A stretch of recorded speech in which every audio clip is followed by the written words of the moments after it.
Thanks for taking the time to learn how to straighten your modern SharePoint intranet maze. I'm Beth Hall, and I recently started a business called Straighten the Maze. Through this, I'm giving my professional life a second wind by doing something I'm really passionate about. Helping other folks is in my DNA, so I'm refocusing my experience to provide help to the SharePoint and the Office community with the goal of providing guidance and best practices to make technology projects easier to complete. I have a lot of experience running a successful business. For the past 15 years, I was one of a handful of shareholders for a 450-person ad agency. I tend to end up in positions where I take on things that aren't working so well. I break it down, rebuild it, and then when it's working, pass it on to someone else to maintain. Throughout the business's growth, I've been the architect of many departments, functional areas, and processes to support that growth. As a classic left brain in a sea of advertising right brains, I had a lot of opportunity to exercise this muscle. I've moved around the business a lot, and I've been responsible for over 30 different functional areas, covering most of the critical areas of business today. From production and creative support, I've held sales roles, built the interactive discipline, and run business operations. As the principal technical strategist and architect, functioning in the role of CIO for well over 20 years, my one consistency has been IT. I'm not going to tell you what IT looked like when I started, because that would just be embarrassing. But let's say I've been doing it for a while.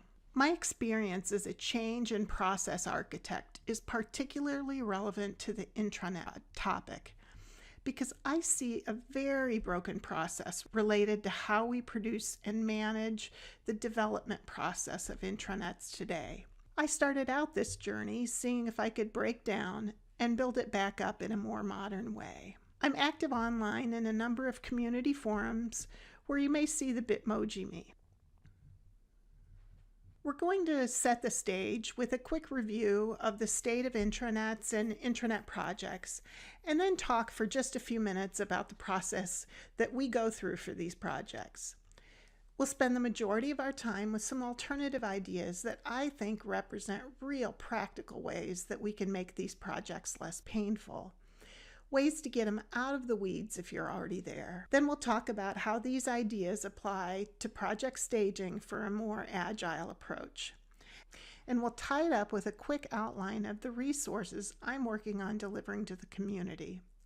My goal is to help organizations quickly set up a strong, solid foundation in SharePoint and get past the basics so we can move on to the good stuff.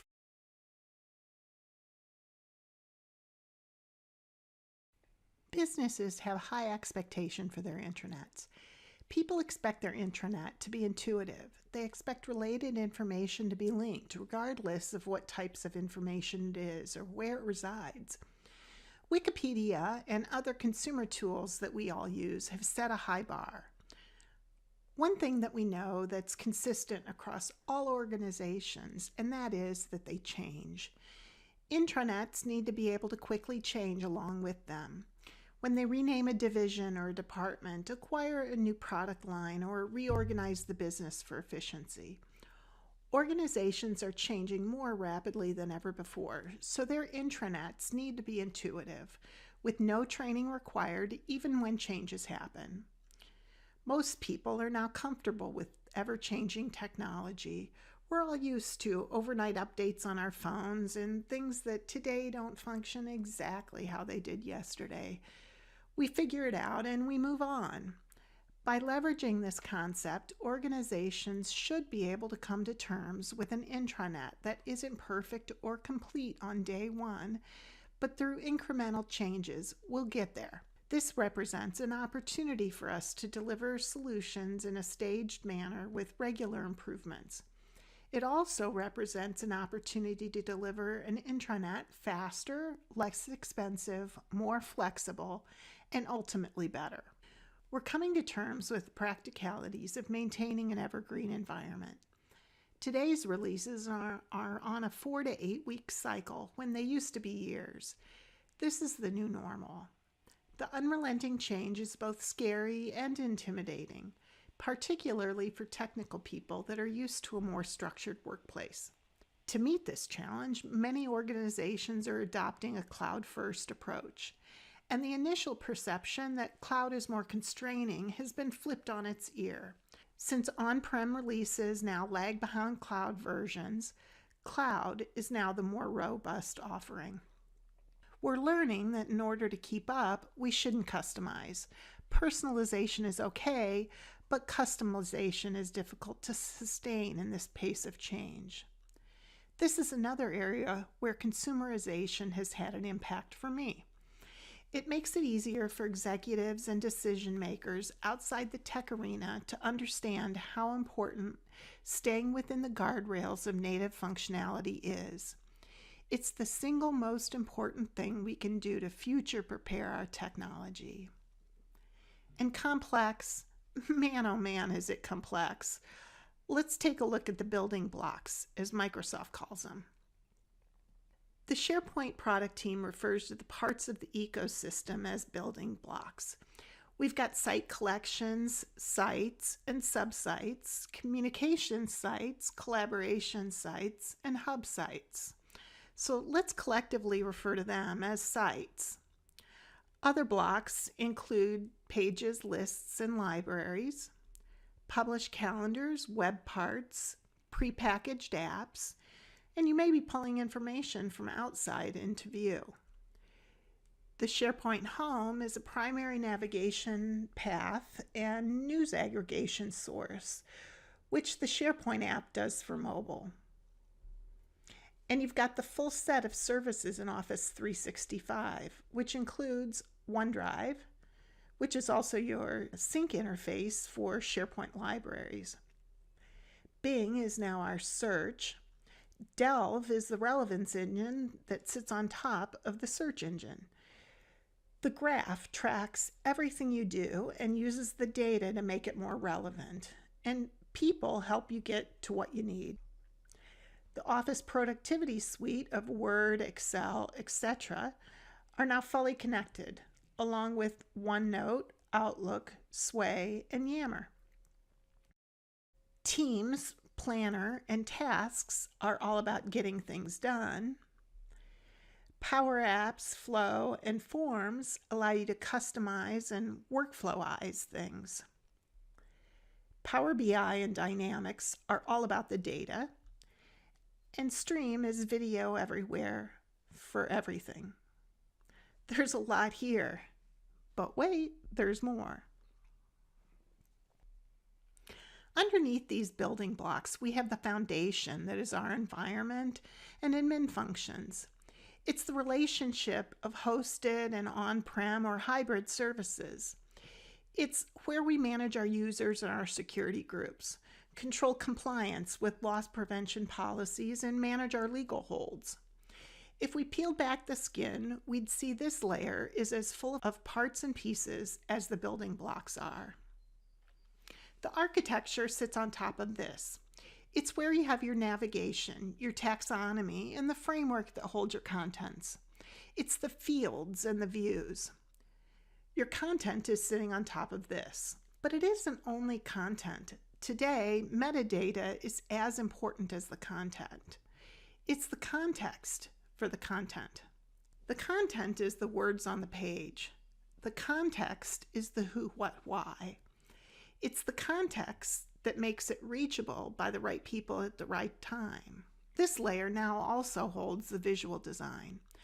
The design used to reside a layer deeper with master pages, but now that the design is applied with PowerShell and no longer baked into a page, it's infinitely more flexible, and because of this flexibility, it now sits a bit closer to the experience.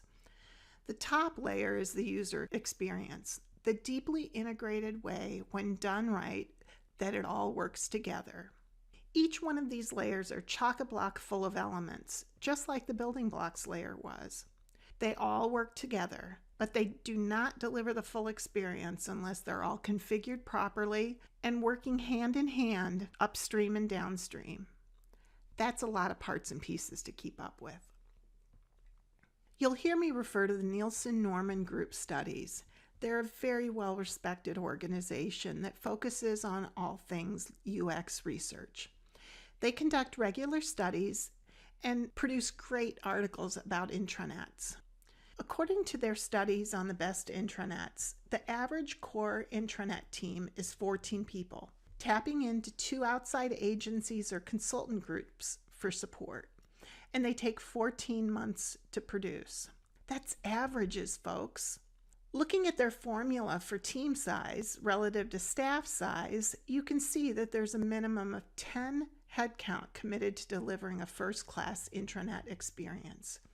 That's a huge commitment an organization has to make to get a great award-winning intranet. I'm sure these statistics accurately reflect the award-winning intranets that Nielsen Norman Group studies, but I'm unable to view these statistics without bias. Based on my discussions with peers and my own experience, I just don't see this as real world.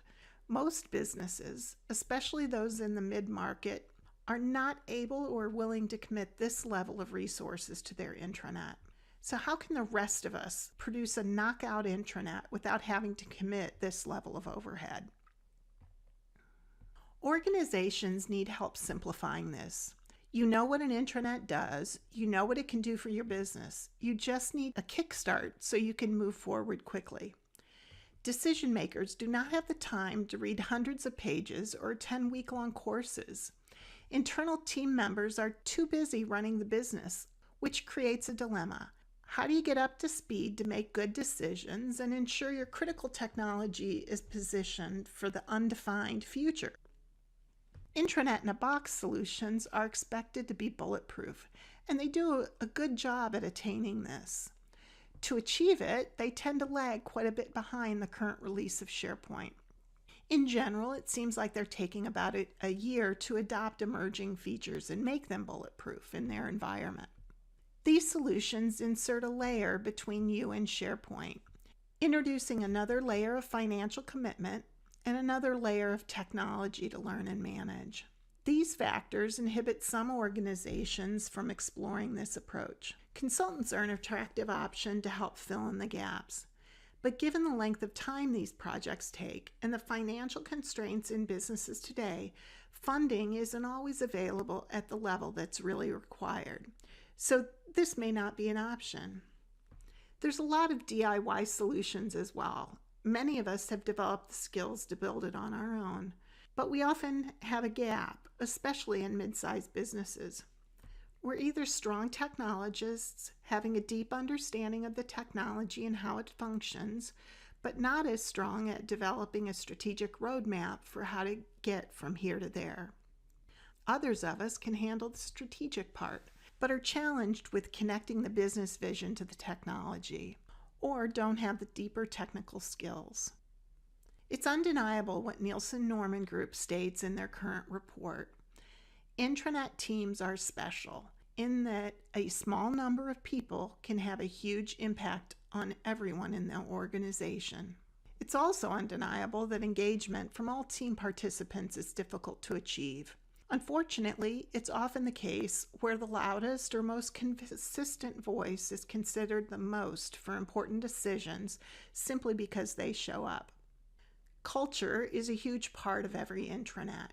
Requirements are more about what can the culture accept and what is the culture willing to change for the technology. With all these constraints and influences, you have to be really good at the kabuki dance of politics. It plays a big part in a successful intranet project. The net of it is that these projects are a drain on the business. They consume a lot of resources for a long time. I could turn this slide alone into a book. And speaking of writing a book, Ann Handley is an excellent writer who created a great book called Everybody Writes. She's got an interesting perspective on writing. She says that writing a book is like birthing a Volkswagen. From my perspective, you could say the same about building an intranet.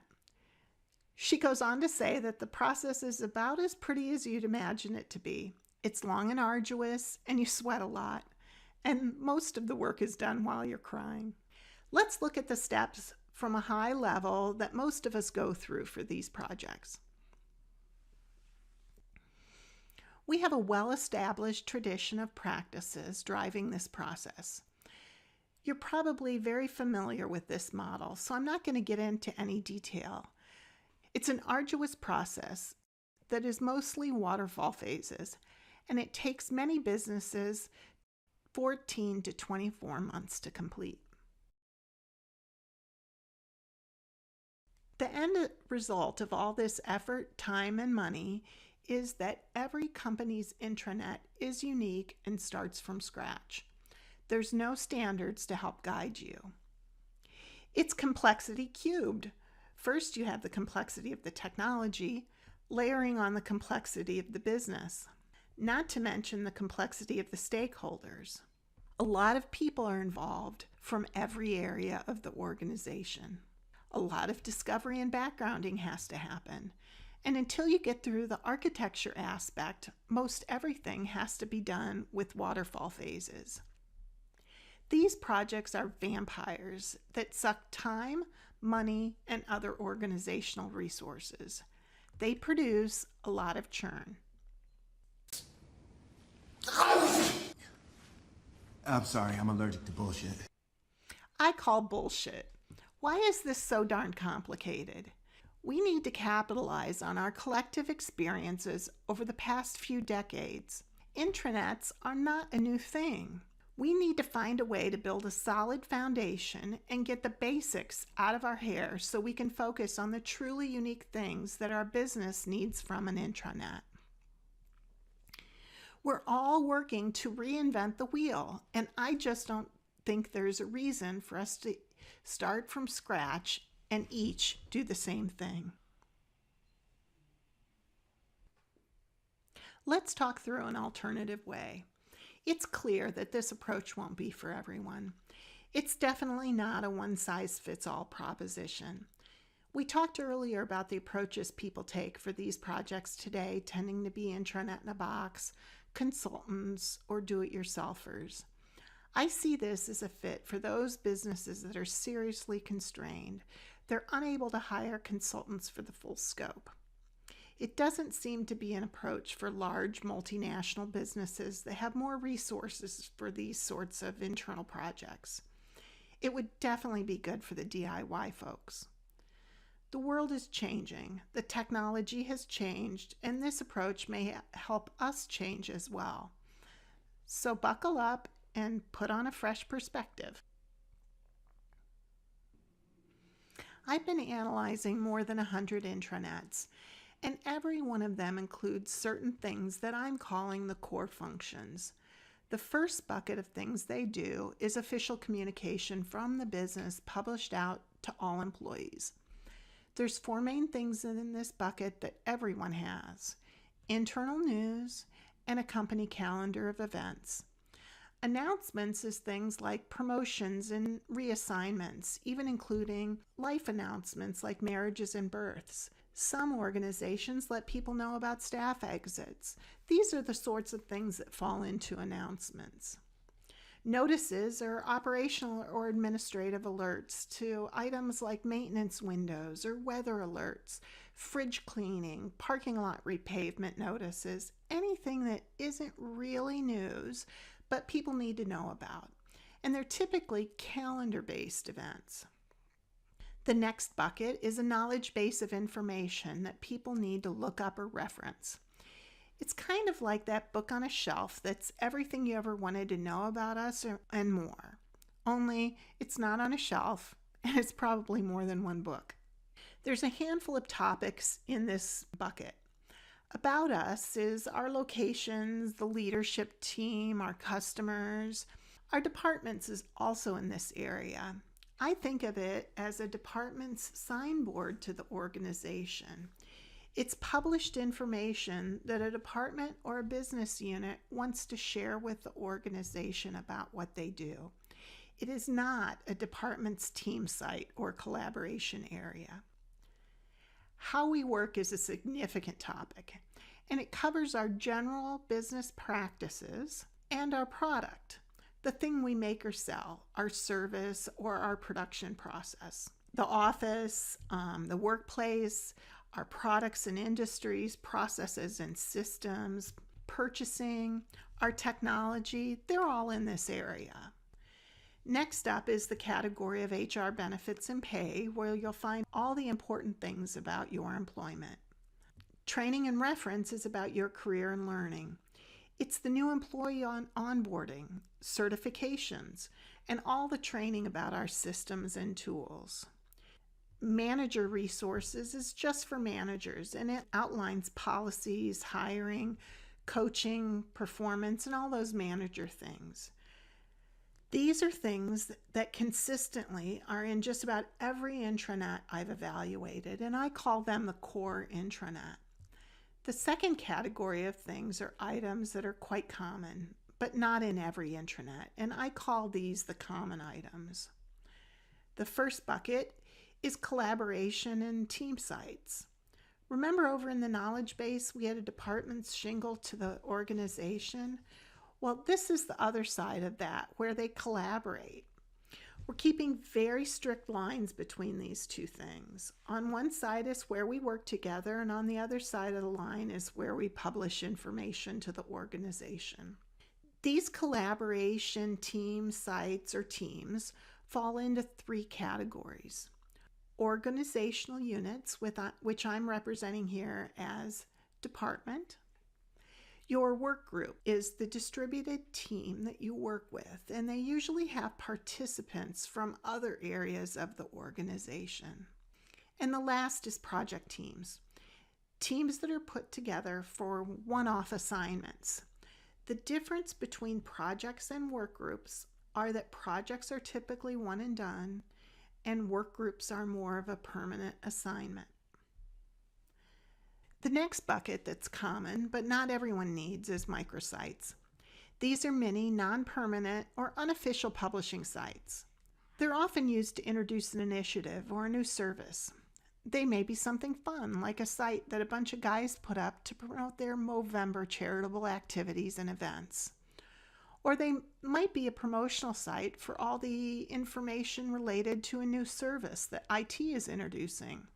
Oftentimes, it's a landing place for information during the critical introduction and change management phase of something new for the organization.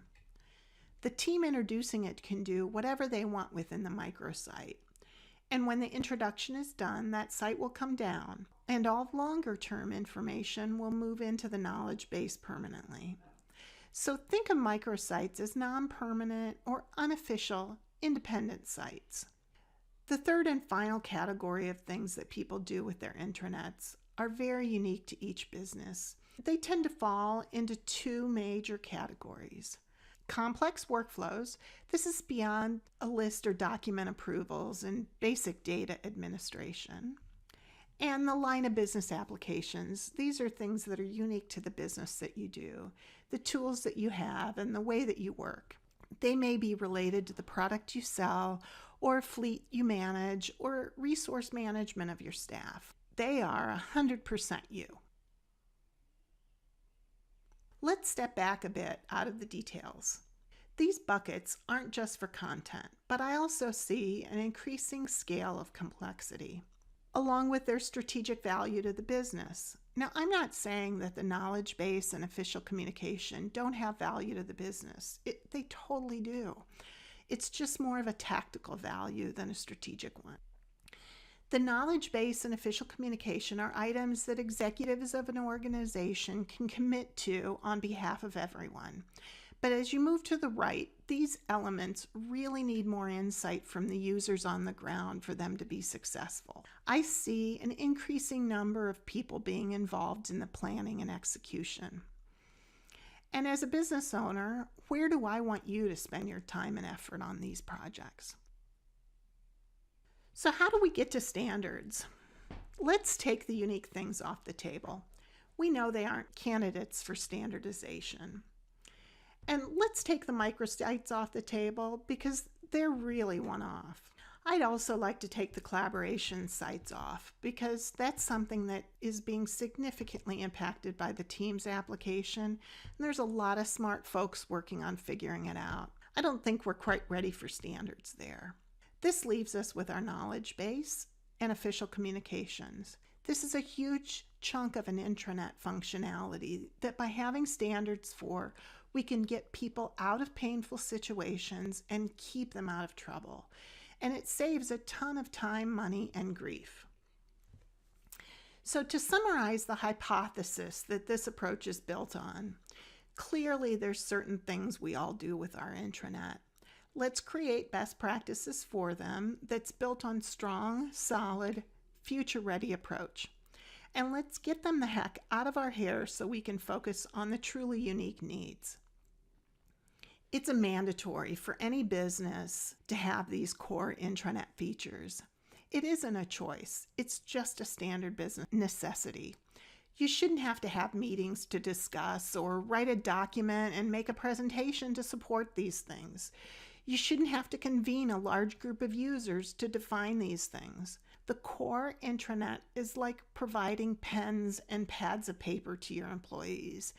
Businesses today just need to do it. And it's your vision and execution for those items that are in the unique category of your intranet that will set you apart. Your core intranet is not a business differentiator. You're not going to win more business because you have the world's best, most customized core intranet. It will not separate you from your competitors or allow you to charge more for your product. The price of a one-off, completely unique core intranet is just too high, and it's not going to make a lick of difference to your bottom line. So let's reduce the amount of overhead that goes into it by standardizing, and let's deliver a great, fantastic, flexible, future-ready intranet. And then let's move on to the things that do make a difference, those things that are unique to your business and the collaboration tools that improve efficiency. And now we'll move over to the technical side. Chris McNulty put it so succinctly in the recent Intrazone podcast. We have this legacy hierarchy, but SharePoint doesn't need it anymore. It's less of a hierarchical diagram and more of a mental map. I loved hearing this from him because so many of us are still stuck on formal hierarchical structure. Before you dive into a new intranet project, you need to understand that SharePoint today is flat. It no longer needs that level of structure. I struggled with the decision on where in this continuum of formal hierarchy versus flat architecture is it best to land. It has a lot of implications throughout the ecosystem. I've been embedded in SharePoint as it's morphed over the past 2 years, and it took me a long time to understand the vision. I felt lost many times along the way. I'm developing the straighten the maze approach because I couldn't find what I needed during that journey. Part architecture guide, part handbook on the rules of an integrated intranet, an all-around reliable resource for someone creating or directing an intranet. Something to help define the strategic vision for the modern integrated SharePoint intranet. Here's some of the gaps that I had to fill in order to build my own intranet. I expect that these are things that many folks are struggling to get their arms around. Metadata is such a linchpin of the modern integrated intranet, so I'm going to start there. Your metadata model is closely related to architecture. In a modern integrated intranet, metadata is driving most everything. You are simply building pages and adding the right metadata, also known as keyword tags, about what the page contains and sections that it should surface in. Page lists are filtered and grouped as web parts to show the right stuff in the right place. Instead of a rigid hierarchical structure, it's a virtual structure where you can slice and dice the pages however you want. Metadata is a real deep and wide pit with a lot of tentacles. I spent a lot of time connecting the dots to understand where all the tentacles go and what their impacts are. The term store, taxonomy, folksonomy, and the right balance between those onomies. User behavior change is required for a metadata model, especially for contributors. And not just user change, but how all of us techies think about it needs to change as well. Then there's the old discussion about whether content should be based on topic or by the department that owns the content. After analyzing navigation in detail for hundreds of award-winning sites, I feel strongly that topic-based is best. But guess what? With a metadata-driven, non-hierarchical model, you can have it both ways. It makes this argument a moot point. Your metadata simply needs to contain tags for the topic and tags for the department, and then having a tag filtered list view on the appropriate section home pages, it'll show up in both. This is what I'm talking about when I say flexible and future ready. If your business reorganizes, simply retag the right pages, change your search or filter tags to match, and you're done. Adding a new section is as simple as creating content and tagging it with a new term. Contributors can do this on their own without having to architect anything. If you want a page to surface in two areas, simply tag it with the terms that apply to both. Content reorganization doesn't mean re-architect. It simply means add or change your metadata. It's a new way of thinking, and we've got to let go of our legacy baggage in order to embrace it and take full advantage of it. Search versus filter is one of those tentacles that's deeply related to metadata, and it may seem straightforward. From my perspective, which is one of a super user, not as an engineer, it's easiest to build out filters to surface the right information. This perspective is based on so many web parts having this sort of easy filtering capability.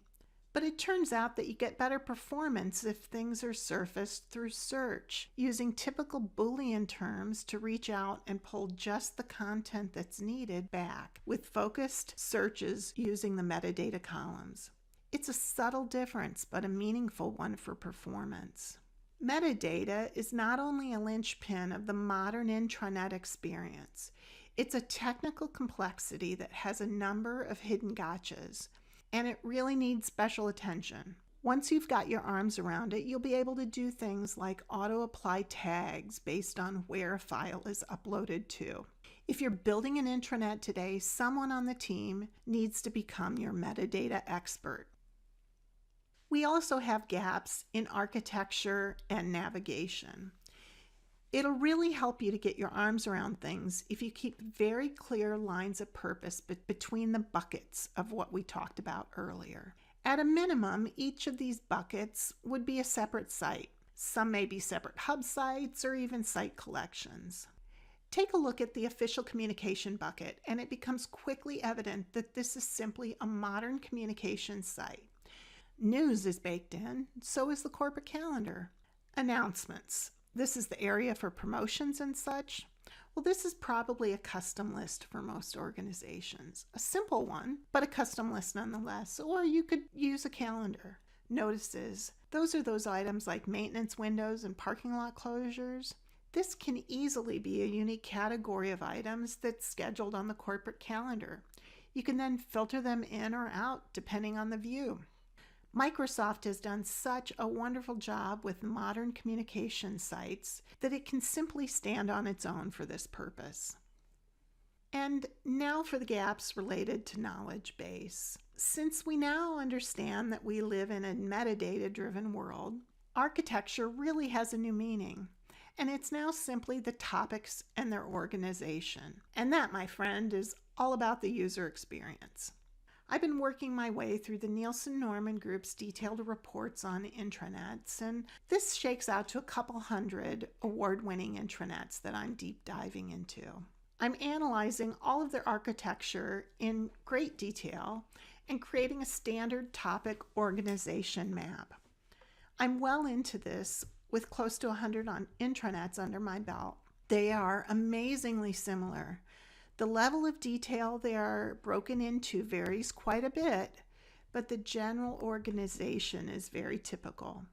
While performing this analysis, I'm collecting and organizing the information into an all-in model that reflects the highest level of detail and is a compilation across all of them. This, along with an exercise book guiding you through the decision-making process, will become the foundation of one of the Straighten the Maze products. And this is where the personalization for your organization comes in. Of course, personalization to your lingo is important. What you call a potato, I might call a starch. The less obvious area of personalization is the depth of the defined topic organization. This is the choices of whether certain topics can be bundled together or need their own pages. If you think of the topics as a formal outline, this is the choices of where you end at a higher level and where you need to go deeper. In my organization, I might group all foods together, where potato and ice cream can be in the same level. But to your organization, which may be focused on nutrition, potato is in the starches underneath foods, along with bread, rice, pasta, and cereal, and ice cream is in the dairy. You can take a centralized approach with determining the level of the topic outline, or you can provide guardrails for contributors and let them decide. Guardrails, for example, that if a level doesn't have more than 3 to 5 topics in it, it should be rolled up to the next level. Pushing the ownership of this out to the folks who know the topics best could be done by providing the most detailed diagram converted to your lingo and some general guidance.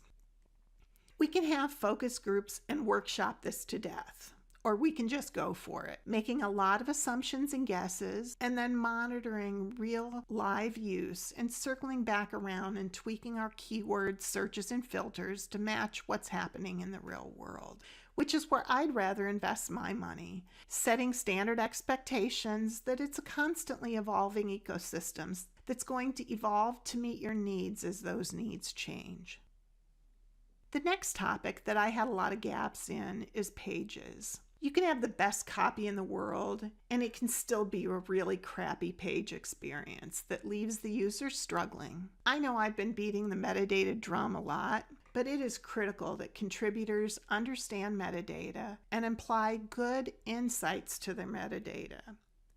This is one area that I think even the most loose, rule-free organization can benefit from a little bit of governance and oversight. Having that oversight here will ensure that the environment and content stays in sync. Even though we no longer have the concept of master pages, we should still have standards for different types of pages. Page types are things like section pages, content pages, and news pages. It's also things like a document library standards and list standards. Let me share the page framework and standard elements that I think should be standard for a content page and probably for a news page as well.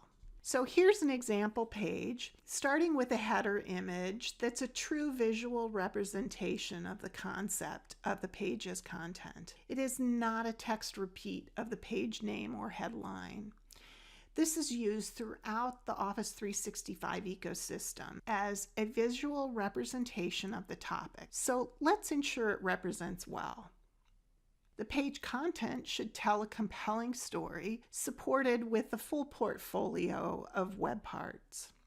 Every page should include who to reach out to for more information. This should be person-specific, not listing a large group or a department, but the 1 or 2 people that are the experts on this topic. Modern SharePoint makes this easy with the people web part. The first thing that should be at the top of every content page is a brief list of what the page includes. The content owner should list the topics on the page so that visitors know immediately if they are in the right place. Don't make them read the page to find out they have to drill in a bit more. Then we move into content that's driven by the metadata that we've been so careful to make sure is a good fit. You would use a highlighted content web part for most of these. Related topics is a list of all pages with similar keywords. Related news is the same sort of filtered list, only it's limited to news articles. Related events are pulled from the corporate calendar, also showing related documents. And if your organization publishes a lot of video, you can include a list of related videos from Stream here as well. Each of these elements are an important part of the integrated consumer-level experience that businesses expect. Do this for your content pages and do the same for your news articles. These projects are a massive undertaking. Let's break them into bite-sized pieces that are consumable. Let's learn from each stage and build in complexity. You'll need to determine what your minimum viable product is to deliver and focus on that. For most folks, that is the core elements that we've been discussing.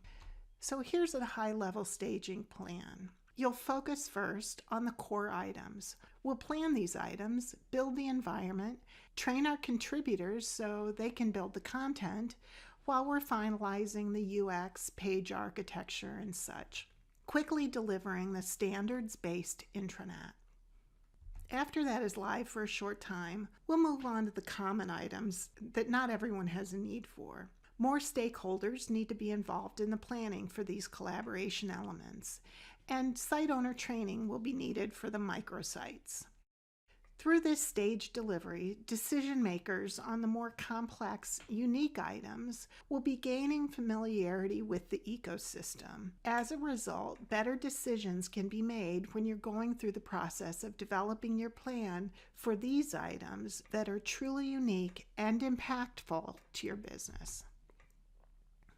The final thing I'd like to share with you today is a snapshot of the resources that I'm developing to help you implement the Straighten the Maze approach.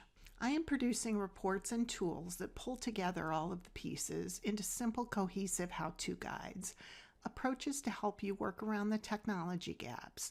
They're your shortcut to a new intranet that's positioned for the emerging technology. They're plain spoken, without technobabble or buzzword speak, focusing on a roadmap of decisions and configuration advice rather than the clicks or technology training.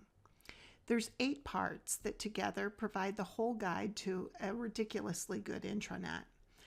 Each of the components includes a detailed report and a mix of tools, reference material, and an action workbook to help guide you.